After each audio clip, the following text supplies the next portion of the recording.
let alone that there are fans of him who come up and congratulate him. How do you feel about it all?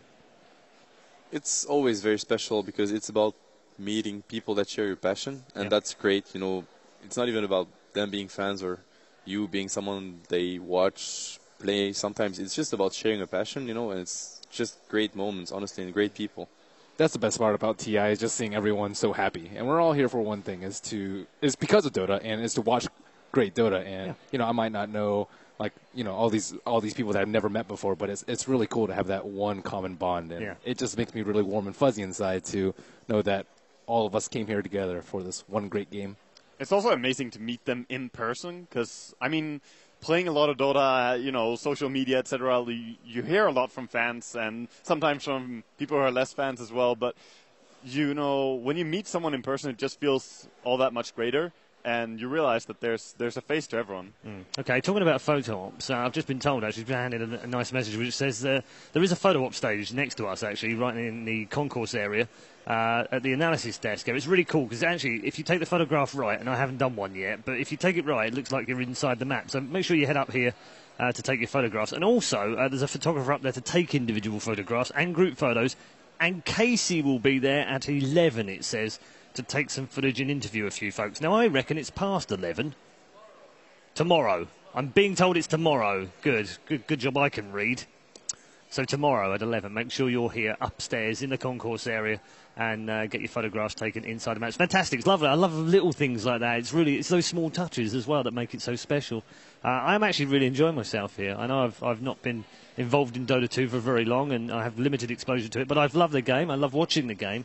And I'm amazed by how many people I talk to that are not players, actually. They actually just watch the game. And because I was sort of thinking, well, maybe I'm in the minority. But it does seem that people genuinely enjoy watching these players play. It's fantastic. I mean, a lot of the people that are just watching the game, they don't really have time anymore to play it as much. But they still enjoy watching, and they understand what's going on, and they follow the team. So it's a really good thing to have here. Yeah. I can relate fully to it. I mean, you I watch Counter-Strike, I watch StarCraft, but makes sense. I don't play any of those games. Sure. I just watch them a lot. Yeah. So I can fully understand people who watch Dota.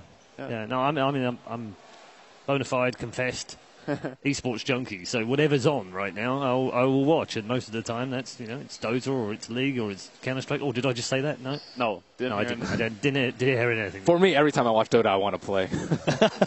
Well, that's like it is for Counter-Strike for me or Quake. You know, I'm like, because you see something and you think maybe you can do it better. That's the problem. Whereas I know I'm rubbish at Dota, so anything I watch is always going to be better than if I was playing. Sometimes you get ideas. Ben's not disagreeing with me here. I think there's something going on. Like, you've seen me play, haven't you? I'm not. Yeah, no, you have, because otherwise you'd be disagreeing with me, surely. Yeah, I mean, sometimes you get ideas as well. You watch like someone else play, and you just want to immediately try it and improve on it. Yeah. So and that's the same with any sport. That's why this is so cool.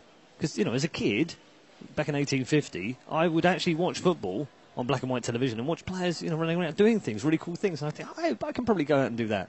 And it's no different. That's the modern version of it. It's Dota 2. It's whatever game you want to play. And with football, you had to, go out. It's going to take you a full day. With Dota, you just, you walk 2 meters. You're probably even watching it. You just tab, and then play a game of Dota and try to... And the entire day is gone. The entire day is gone, but whatever, it's worth it. Yeah, and then you just try to do what you just saw. It's the old adage of, one more.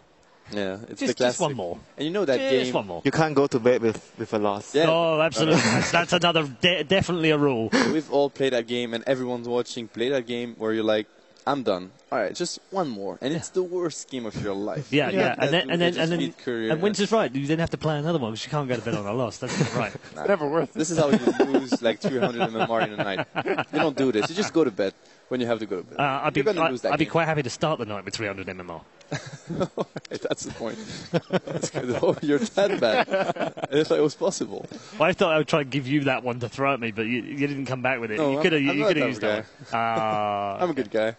So getting back to this game, where do we think? I mean, are we absolutely sure? Is there anything we can, complexity fans can maybe grasp onto and hope that they can hold on to this? Do they need to literally just take away from EG and just sit back now and farm, get the items that they need and then start pushing? Or are you really at a loss to figuring out how they can come back? I just think they totally lost control of the game. whatever happens now is not in their hands anymore. Yeah, they were in control. They're not anymore. It's a very good way to put it. First objective is like to establish vision again and make sure the enemy does not have vision. Because right now, EG are stronger, which is worrisome. Only that, because EG are definitely stronger late game as well. So you need to get vision so that they cannot use the fact that they're stronger. That's it's just any play that they make is like really risky. Like trying to sneak a roach is super risky. Trying to like set up a trap for anti-mage, that's a long shot. Like if you hook shot and then like hope you can find the place that he blinks to with all the other people. Like all these are just very low percentage plays. Yeah, but I think in their position they need to take a risk. Yes, I agree. Otherwise, I mean, nothing's going to happen for them. What do you think they learned from this game? It's a best of 3 after all. They can take learnings. They can move on to. There's a reason why teams aren't leaning towards Chen right now. It's just because it's so risky. You lose one push, you lose all your creeps, and then you take 5 minutes to gather up your whole team, push up all the lanes, get to your T3, and then by that time, Chen's heyday is already over. I like that they did go for it, but when the best teams aren't picking it, and they used to pick it, there's a reason why they stopped. I feel it's also the issue with playing against anti-mage, because one mistake like this costs so much. You know, they do wrong this game. They played, sure, itemization wasn't the best, but it doesn't necessarily lose you. It can lose you a game that's even, but a game that you're crushing, you could get away with it. But here they did one mistake that was, just splitting a bit, trying to deal with the anti-mage split push, not in the best way, and then suddenly we're actually saying that, all right, because you're in complexity fan, you're like, they just lost a couple of heroes. I mean, EG, they got 9 kills before, they got all the towers. How can they lose the game because they did a mistake? Well, that's anti-mage for you. It's really hard to deal with the hero if you're not fully prepared. Okay. Marga, anything to add? No, Matt pretty much nailed it there. The reason that it's so detrimental to lose just one fight. And now they also have the pressure that next time they go high ground, they don't have a tier 3 tower. If Anti-Mage is already farming their jungle and pushing down there, they have no time before they have to react. And against the Naga Song, against Winter Wyvern, Sand King, these heroes can really catch you out. So they're in a tough spot. Complexity. Okay. And draft-wise, if I can add something, it's as a drafter, it's somehow hard because they went for a pick that's quite hard to execute because it's up to them. If they do a mistake, they're going to pay for it. But on the other hand, if you look at it, they were in control thanks to this because they were on the offensive. And I feel like if you're complexity, you want to play versus EG, winning is not impossible, but it's going to be called an upset, you're not the favorite, then taking control of the game like this is always good. It's risky, but it's good. Okay. Do you know what? Why don't we check in with Casey while we're on a little bit of a break from the game because she's been checking out some artwork.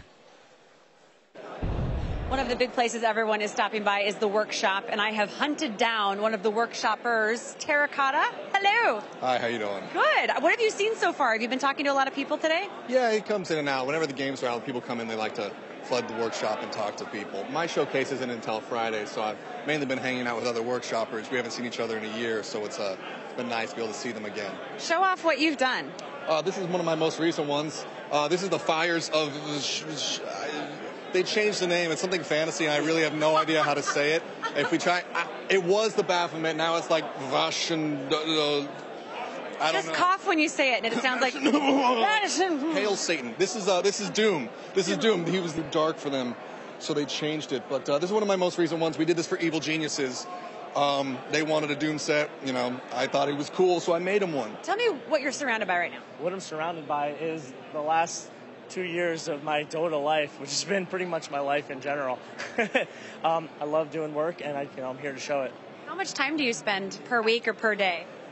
Oh, no. This is where it gets embarrassing. So I had a job when I first started doing this stuff, and I'd work pretty much, normal 8-9 hour days, and I'd come home and do Dota for another 6 hours every night.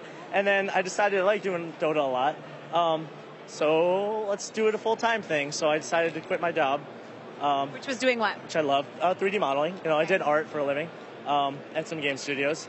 But I was having so much fun doing this that I was like, okay, let's go all in. You know what I mean? And so since then, it's been like a roller coaster. You'll get into a bout of like big project. Like I did the Three Spirits thing with some friends of mine for New Bloom last year.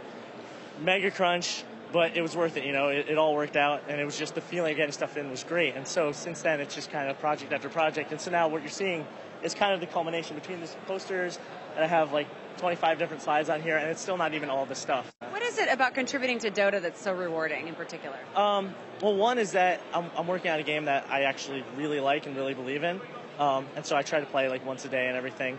But I like the art style a lot. I just really like the idea of outfitting characters. I support the model that Valve is doing with free-to-play.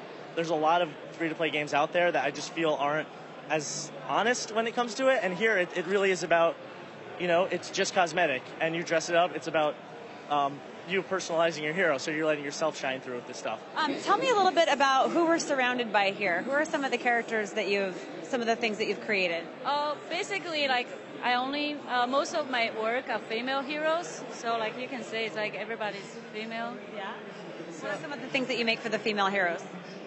Like all the armors, like all the skins, like you can buy at the workshop. Have you seen the pros use some of your work in their games? Yeah, like I made some sets for the pro players, like Ice Ice Ice and the Ferrari and the Eternal Envy. So yeah, it's made for them.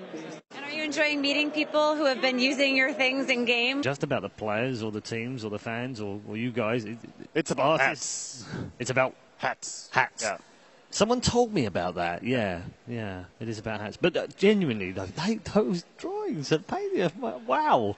They are so good. I'm actually going to go down there later and see if I can, buy any of these posters because they're just fantastic. I can really relate to that second guy. He's like, I worked a full-time job, and then I did the same thing. I worked a full-time job, and then I started streaming for like 4 or 5 hours every night, and then I was like, oh, I really like this. And then you have to make a leap of faith and kind of hope that everything will work out, and you're pretty sure that it will, but there's a small chance that it isn't. So I admire that guy. Yeah, I'm very lucky. I would choose following your passion for less money than earning good money and going for something that makes you bored.